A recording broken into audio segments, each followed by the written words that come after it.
Students का comment आया है कि फीटल डेवलपमेंट कराने के बारे में। तो आज मैं इन्हीं टॉपिक को लेकर चर्चा करती हूँ कि फीटल डेवलपमेंट किस तरीके से होता है। अगर आपके भी कोई कमेंट हो, कोई भी डाउट्स हो, तो आप लोग कमेंट बॉक्स में पूछ सकते हैं या फिर टेलीग्राम ग्रुप से ज्वाइन होकर पूछ सकते हैं। तो चलिए आज मैं देखती हूँ कि फीटल डेवलपमेंट क्या होता है। तो सबसे पहले मैं बता दूँ आप लोगों को, जब एक मेल गैमेट फीमेल गैमेट से मिलता है उसके बाद एक जाइगोट का निर्माण होता है।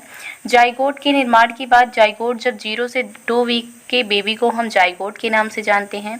वही जाइगोट जब 2 से 8 वीक का, मतलब 2 से ऊपर वीक का जब हो जाता है तो उसको हम एम्ब्रियो के नाम से जानते हैं। उसके बाद 8 वीक के बाद के बेबी को हम फीटस के नाम से जानते हैं। आप लोग देख सकते हैं चित्र के माध्यम से कि फर्स्ट वीक में किस तरीके से बेबी रहता है। और जस्ट 1 सेकेंड। 2 वीक में किस तरीके से रहता है और 3 वीक में इस तरीके से कुछ रहता है। 11 वीक में आप देख सकते हैं बेबी इस तरीके से हो जाता है। और 4 वीक में इसकी संरचना कुछ इस तरीके से रहती है। 6 वीक में इस तरीके से रहता है और 7 वीक में। एक बार पिक्चर आप लोग देख लीजिए, आपको कंफर्म हो जाएगा। उसके बाद फिर मैं बताऊंगी किस तरीके से क्या किस वीक में स्थापित होता है, कब नाखून आते हैं, कब हार्ट सिस्टम बनते हैं। तो इन सब के बारे में देखते हैं। देखिए आप 15 वीक का जब बेबी होता है कुछ इस तरीके से उसका चित्र दिखता है। देखिए तो भ्रूण में होने वाले परिवर्तन क्या क्या होते हैं। देखिए सबसे पहले अगर एक क्वेश्चन मोस्ट इम्पॉर्टेंट है कि पूछा जाता है कि सबसे पहले जो फीटस होता है उसके अंदर कौन सी सिस्टम सबसे पहले निर्मित होते हैं। तो सबसे पहले कार्डियोवैस्कुलर सिस्टम, जो कि हार्ट स्थापित होता है। सबसे पहले हार्ट की संरचना होती है बेबी के अंदर, ठीक है। मेल गैमेट और फीमेल गैमेट जब एक दूसरे से मिलते हैं जाइगोट का निर्माण होता है। उसके बाद फीटस में जो हार्ट रहता है वो स्थापित होता है। अब हम देखते हैं कि 0 आवर में। देखिए पहले तो फर्टिलाइजेशन होता है, आप लोगों को पता है 24 से 30 घंटे के मध्य में क्या होता है कि फर्टिलाइजेशन होगा। सबसे पहले मेल गैमेट और फीमेल गैमेट जब मिलेंगे उसके बाद क्या होगा कि 24 से 30 घंटे के बीच में 2 कोष की अवस्था होती है। वो जो फर्टिलाइजेशन ओवम रहता है वो 2 कोष की में विभाजित होता है। 40 से 50 घंटे में 4 कोष की अवस्था आती है, जिसको हम 4 कोष की विभाजन भी कह सकते हैं। और 4 दिन में क्या होता है कि 16 कोष की अवस्था आती है, जिसे हम मेरुला के नाम से भी जानते हैं।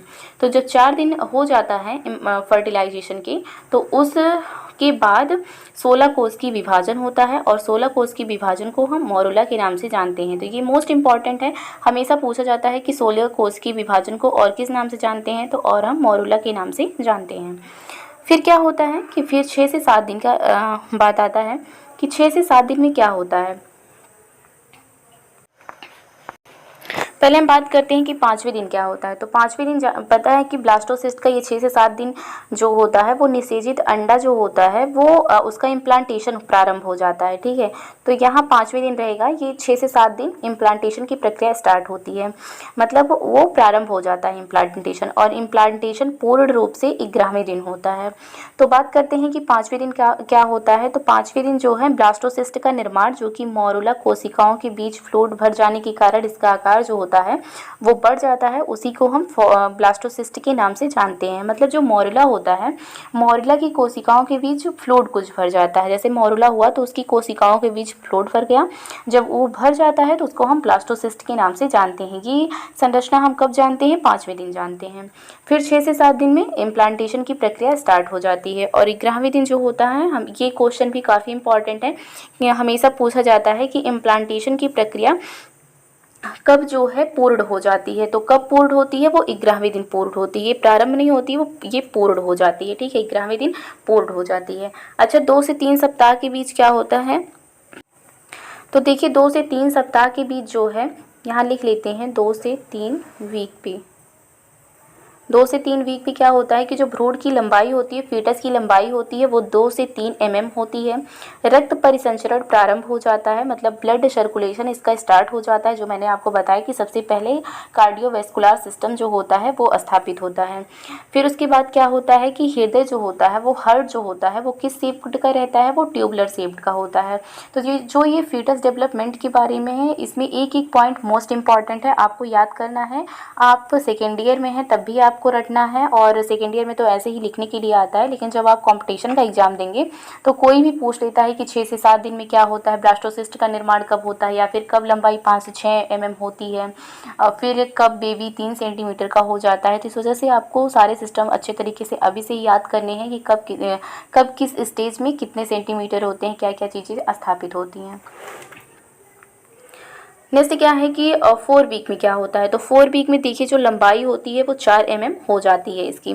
5th वीक में क्या होता है, 5th वीक में लंबाई लगभग 5 से 6 mm हो जाती है और यह सेम के समान मुड़ा हुआ दिखता है। जो बेबी होता है वो किस तरीके से दिखता है, वो सेम के समान मुड़ा हुआ रहता है और इसका जो वजन होता है वो लगभग 0 से 4 ग्राम हो जाता है। इस अवस्था में हार्ट जो होता है वो धड़कना, उसमें पंपिंग स्टार्ट हो जाता है, मतलब धड़कना स्टार्ट हो जाता है और छोटे छोटे अवशेषक दिखने लगते हैं जो कि इनके हाथ पैरों के विकसित होने की तरफ इशारा करते हैं। मतलब उसमें से थोड़े छोटे छोटे अवशेष निकले हुए दिखते हैं, जिससे पता चल जाता है कि हाँ इसके जो हार्ट मतलब वो जो हाथ हैं पैर हैं ये सब निकल रहे हैं उसमें। जैसे शाखाएं होती हैं, आप एक पेड़ लगाइए उसमें से शाखाएं निकलती हैं, जड़ निकलता है, तो आपको लगता है कि हाँ ये इस पौधे में शाखाएं निकल रही हैं, पत्तियां निकल रही हैं, तो उसी तरीके से कुछ इसमें भी होता है।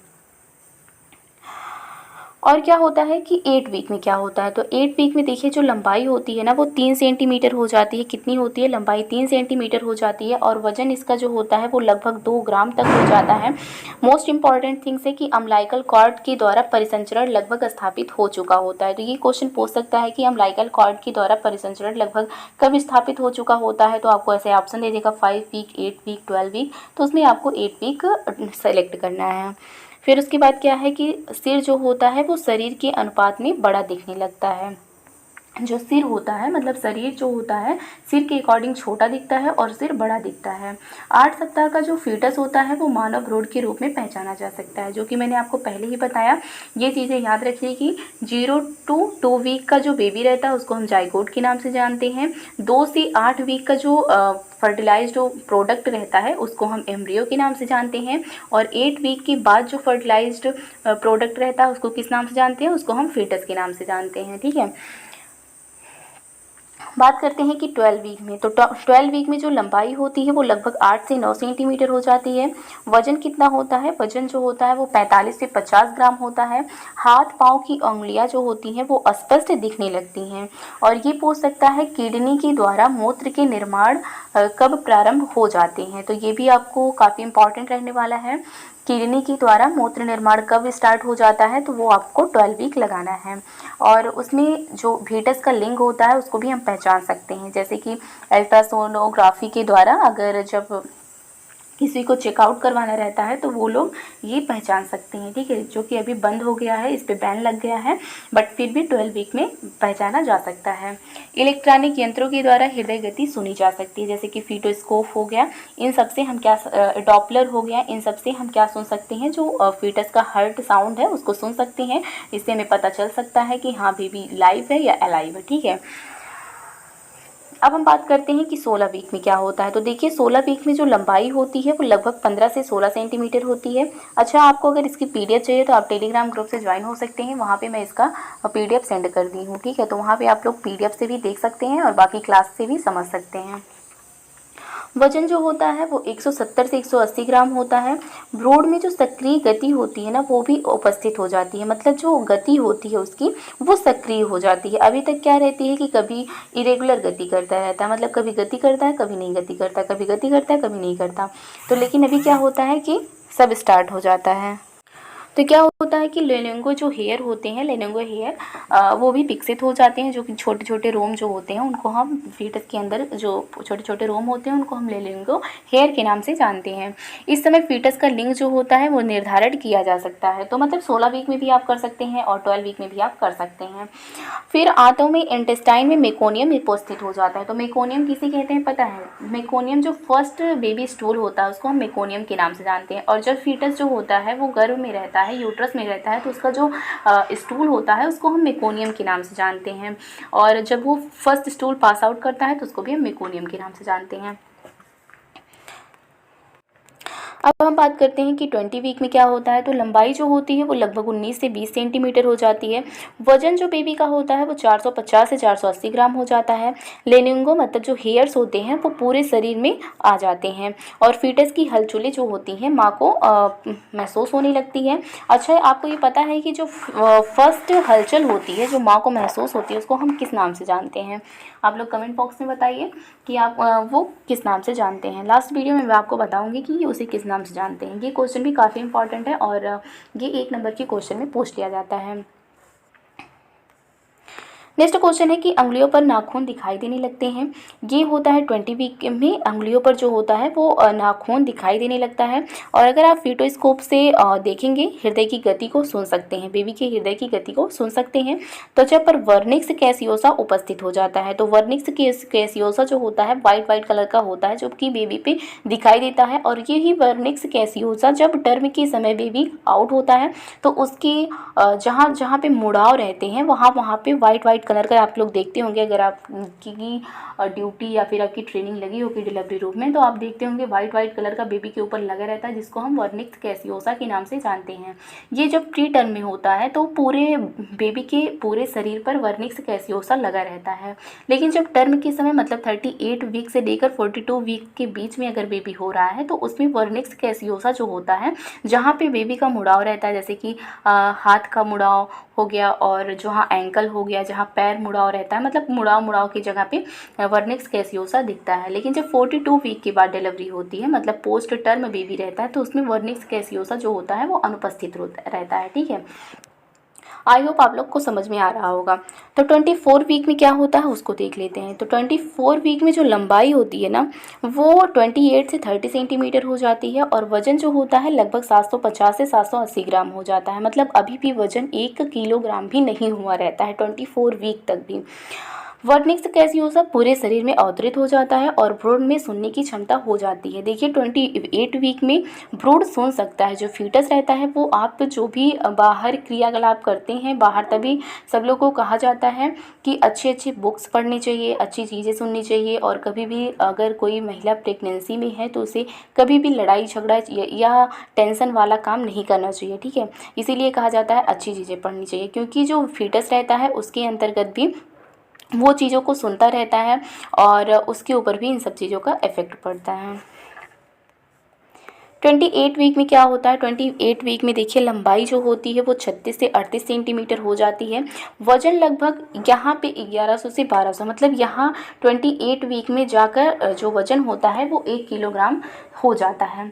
मस्तिष्क का विकास हो जाता है, तेज़ी से होता है और कानूनी रूप से इस अवस्था में फीटस को जीवित माना जाता है। अगर फीटस को जीवित मानने की बात करें तो 28 वीक में माना जाता है। देखिए अगर एबॉर्शन जो हमारे जो MTP एक्ट आया था 1971 का तो उसमें माना गया था कि 20 वीक तक कोई भी क्रिटिकल कंडीशन है या फिर जन्मजात विकृति है या फिर ऐसी फीमेल है जिसकी शादी नहीं हुई है तो वो एबॉर्शन 20 वीक तक करवा सकती है। लेकिन जब अभी 2024 का अभी नया जो आया है एक्ट तो उसके थ्रू ये बताया गया है कि 24 वीक तक करवा सकते हैं क्योंकि 24 वीक तक एक फीटस को जीवित नहीं माना जाता है।